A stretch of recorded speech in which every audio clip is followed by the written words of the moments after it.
मुंबईत ठाकरे पाहिजे, आमचे थोडे मन आहेत.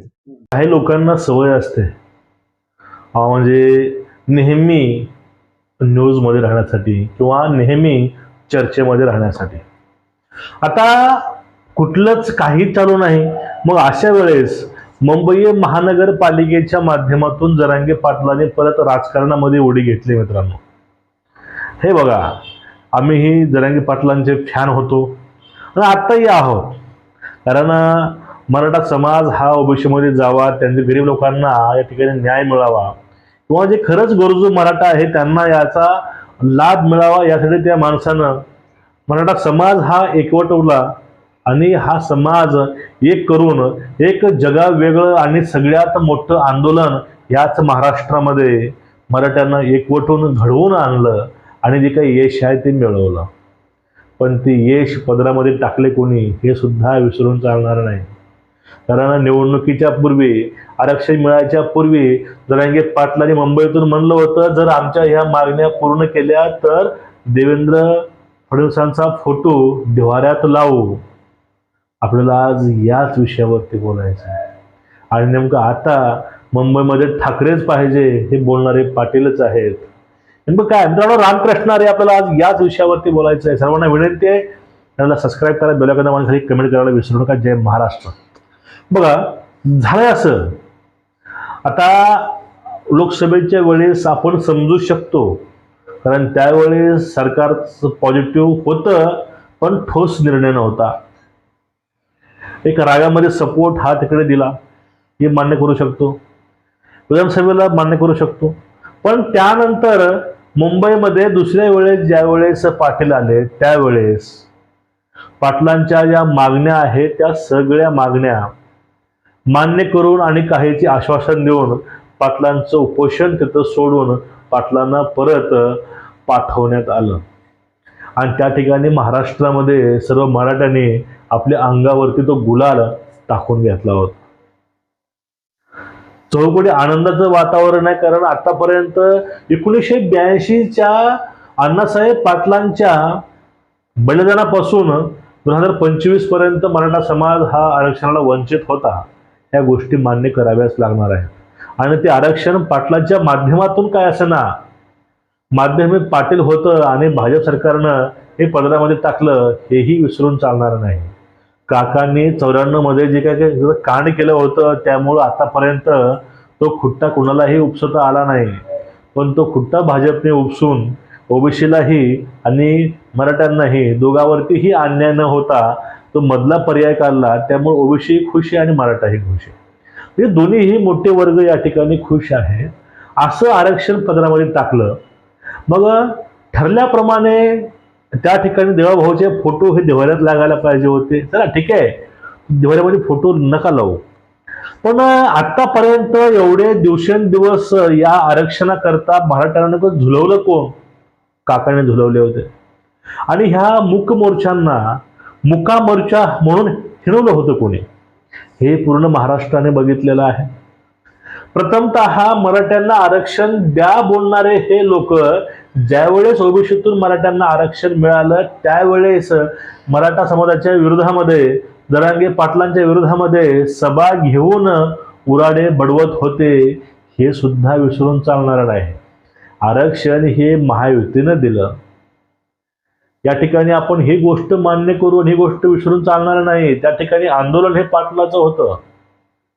पण महत्वाची गोष्ट काय आहे, त्या आंदोलनाला यश हे महायुतीनं दिलं, हे विसरून चालणार नाही. मग यश दिलेलं आहे आणि या ठिकाणी त्या यशानंतर परत ज्या प्रकारे ह्या महाविकास आघाडीचा अँगल बदलला इकडं पाहण्याचा, आणि हेच लोक तिकडनं ओबीसीला रस्त्यावरती उतरवून हे आरक्षण कसं घालवता येईल याकडे ते लोक पाहत होते. म्हणजे एकूणच जे काही आरक्षण आहे, हा आरक्षणाचा मुद्दा हा वर्षानुवर्ष चलावा असाच या लोकांचा घाट होता. हे सुद्धा मराठ्यांनी विसरून चालणार नाही. आणि त्याच मराठ्यांच्या पदरामध्ये एका आतापर्यंत किती मराठा मुख्यमंत्री ह्या महाराष्ट्रामध्ये होऊन गेलं, पण हे पुण्याचं काम कोणीच नाही केलं. हे पुण्याचं काम एका ब्राह्मणानं केलं. ही गोष्ट मनामध्ये बोचते का हा माझा आजचा तुम्हाला प्रश्न आहे. परत मी अजून म्हणतो, आंदोलन हे मोठं होतं, मराठा एकवटले, शासन मजबूर झालं, पण त्या ठिकाणी शासन नेहमी पॉझिटिव्ह होतं आणि शासनाने निर्णय हा पॉझिटिव्ह घेतला. आतापर्यंत किती मोठे मोठे क्रांती मोर्चे झाले, याचा थोडा सुद्धा फायदा हा झाला नव्हता. पण या ठिकाणी एवढं होऊन सुद्धा पाटलांनी निष्पक्ष राहायला पाहिजे होतं. पण या ठिकाणी मुंबईच्या निवडणुकीच्या माध्यमातून त्यांनी सांगितले की मुंबई हे ठाकरेकडे पाहिजे.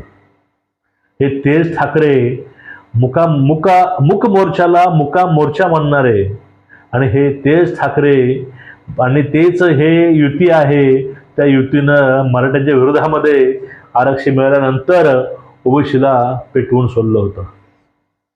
आता या ठिकाणी मला एक प्रश्न पडतो मित्रांनो. तो प्रश्न असा आहे की ज्या वेळेस मधल्या काळामध्ये आम्ही ओबीसीला आरक्षण दिलं, आम्ही मराठ्यांना आरक्षण दिलं, या दोन्हीही गोष्टी ज्यावेळेस भाजप सांगत होतं त्यावेळेस पाटलांनी एक वाक्य बोललं होतं. ते वाक्य मला आज आठवतं, मग ते वाक्य मला सांगावंसं वाटतं. त्या ठिकाणी पाटील बोलले होते की ह्या दोन्हीही समाजाचे वोट मत ही एक कट्टा आम्ही महायुतीला पडू देणार नाही, हे वक्तव्य त्यावेळेस पाटलाचं होतं. आता निष्पक्ष राहायला पाहिजे का नाही? ज्यांनी आपल्याला झुलवत ठेवलं त्यांना आपण झुलवणं हे आपलं काम होतं. अहो, ज्या वेळेस हा जो काही मुद्दा होता तो मुद्दा संपायच्या अगोदर पाटलांकडे वारंवार एकच त्यांचा शब्द होता, तो म्हणजे की या हरामखोरांनी किंवा या लोकांनी आपल्याला आरक्षण दिलं नाही, आपल्याला आरक्षण देईल तोच आपल्याकरता देव आहे. मग या ठिकाणी तुम्हाला खुश करून, तुमच्या सर्व मागण्या पूर्ण करून तुम्हाला मुंबईतनं घरी पाठवलं, आज त्यांच्यावर तुम्ही उलटून पडला. हा प्रश्न प्रत्येक मराठ्याला पडलाच पाहिजे, पडायलाच हवाय. मग आता छाती ठोकून या ठिकाणी महायुतीच्या विरोधामध्ये पाटील आलेले आहेत. तुम्ही यामध्ये काही शंका नाही. मतदान हा सर्वांचा मूलभूत अधिकार आहे, इसेन्शियल, तो आपलं राईट्स आहे. त्या राईट्स, तो हक्क आपल्याला बजावावा लागतोच, बजावावा लागेलच. कुणी कुणाला मत द्यावं हा प्रत्येकाचा प्रश्न आहे. पण या ठिकाणी लोकांना मॅनिप्युलेट करू नये हाच आमचा प्रामाणिक या ठिकाणी उद्देश आहे मित्रांनो. ज्यांनी आपल्याला भरभरून दिलं त्यांच्या विरोधामध्ये हे वक्तव्य जे आहे मला तर चांगलं वाटलं नाही. फक्त डोक्यामध्ये एक गोष्ट ठेवा की ज्याने तुम्हाला झुलवलंय, तुम्हाला ज्यांनी हिणवलंय, आणि तुम्हाला आतापर्यंत ज्या लोकांनी आरक्षण मिळू दिलं नाही त्यांच्या विरोधामध्ये तुमचं मत पाहिजे, वोट पाहिजे, असं माझं एक मराठा म्हणून एक प्रामाणिक असं मत आहे. हे लक्षात ठेवलं पाहिजे. आरक्षणाला आपल्या समाजाला विरोध कोणी केला त्याला आपलं मत जे असतं किंवा सहकार्य जे असतं ते करायचं नाही. चळवळीत कोण काम करतं याच्याकडे सुद्धा लक्ष ठेवलं पाहिजे. नसतं लोक हसतात नंतर. आपल्या माणसाला केलं पाहिजे. समाजाला विरोध करणारा, समाजाच्या लेकराच्या आरक्षण विरोधात करणाऱ्याला कधीही आपण सहकार्य केलं नाही पाहिजे. त्याची जागा त्याला दाखवली पाहिजे, या मताचं मी आहे आणि ते समाज करेल सुद्धा. महाविकास आघाडी आणि महायुतीमध्ये मराठी महापौर होणार, पण मात्र मराठ्यांच्या ज्या खरंच मराठ्यालाच डावले जातो, पण मराठी महापौर कशासाठी? नाही, आता ती काय ती जत्रा आहे आणि त्या जत्रात त्यांना काय सुचत नाही. त्यामुळे काय कोणी झालं आणि काय झालं तर आमच्यात काय परिवर्तन होणार आहे का? एखादा अधिकारी त्यांच्या लेकरा बाळांना केंद्रीय कॉलेज मिळणार आहे का? गोरगरीब मराठी आहेत त्यांना शिक्षणात नोकरीत आरक्षण मिळणार आहे का? याचं उत्तर नाहीये. आमच्या गोरगरिबांना न्याय दिला जाणार, कर्जमाफी केली जाणार आहे का? याचं उत्तर नाहीये. त्यामुळे आपणच शहाणपणाच्या भूमिकेत यायचं. वेळ आली की मतदानातून दाखवून द्यायचं, यांना पाडत जायचं. मराठाच्या जीवावर राजकारण करतात काय? आता कुठं आम्ही आलो तर धोरणात होता, आम्ही कसं पाडीतो रप. तुमचं एकूणच या प्रकरणावरती मत काय नक्कीच व्यक्त व्हायला विसरू नका मित्रांनो, आणि व्हिडिओ शेअर करा. जी आजची भूमिका पाटलाची आहे ती कितपत तुम्हाला योग्य वाटते तुम्ही हे सुद्धा कळवायला विसरू नका. म्हणजे काय चाललंय ते माझ्या मते ते योग्य नाही. तुमचं मत का असू शकतं खाली कमेंट करा, व्हिडिओ शेअर करा. नमस्कार, रामकृष्ण.